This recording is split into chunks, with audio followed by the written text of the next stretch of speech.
जंगल का आखिरी जंग, रात का अंधेरा पूरे जंगल पर छा गया था।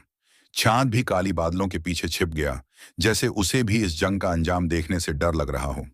यह जंगल सिर्फ एक जगह नहीं, एक ताकत का मैदान था, जहां सिर्फ सबसे ताकतवर जिंदा रहता था। हजारों सालों से शेर शायरान इस जंगल का बादशाह था, मगर आज एक नया दावेदार आया था। एक झल्लाद और बेशुमार ताकत का मालिक, काला भेड़िया। उसकी आंखें खून की तरह लाल थीं। उसकी चिल्लाहट एक ऐसी चीख थी जो जंगल के हर कोने तक गूंजती थी। ये जंग सिर्फ ताकत की नहीं थी, ये इज्जत की थी, हुकूमत की थी, और सबसे ज्यादा इंतकाम की। बादशाहत का खतरा, जंगल के कानून सालों से वही थे, जो सबसे ताकतवर होगा वही हुकूमत करेगा। शेर शायरान का हुक्म चलता था, लेकिन अब जंगल के कोने कोने से आवाज उठ रही थी, नया बादशाह चाहिए।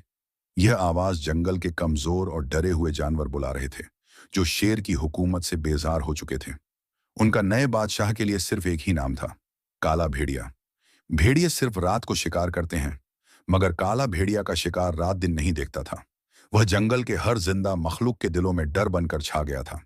जिस जंगल में सिर्फ शेर की दहाड़ गूंजती थी, अब वहां सिर्फ भेड़ियों की चीखें सुनाई देती थीं। शेर समझ गया था, अगर उसने जंग न की तो उसका पूरा नस्ल मिट जाएगा। यह सिर्फ जंगल की जंग नहीं थी, यह शेर और भेड़िए की जंग थी, और सिर्फ एक ही जीत सकता था। तैयार जंग के लिए शेर शायरान ने अपनी फौज जमा की। जंगल के ताकतवर जानवर उसके साथ खड़े हो गए। हाथी भूरा, जो जंगल का सबसे मजबूत हाथी था, शेर के साथ खड़ा था।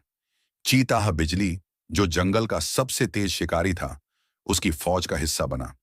उल्लू बाबा, जो जंगल का सबसे अक्लमंद था, उसने शेर को जंग की एक बेहतरीन चाल दी। मगर काला भेड़िया भी तैयार था। उसके पास जंगल के सबसे ज्यादा खूंखार और बेदर्द जानवर थे।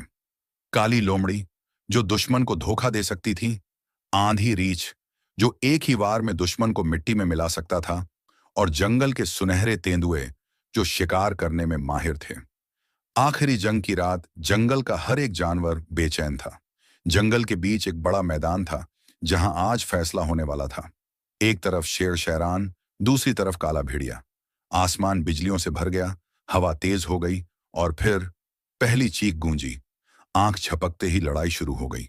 चीताह बिजली हवा से तेज भागा और एक भेड़िए का गला पकड़ लिया। हाथी भूरा अपनी ताकत का इस्तेमाल करते हुए रीछ को उठाकर जमीन पर पटक दिया।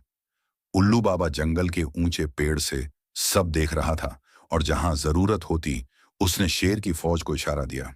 मगर काला भेड़िया सिर्फ एक शिकारी नहीं था, वह दुश्मन का दिमाग भी पढ़ सकता था। उसने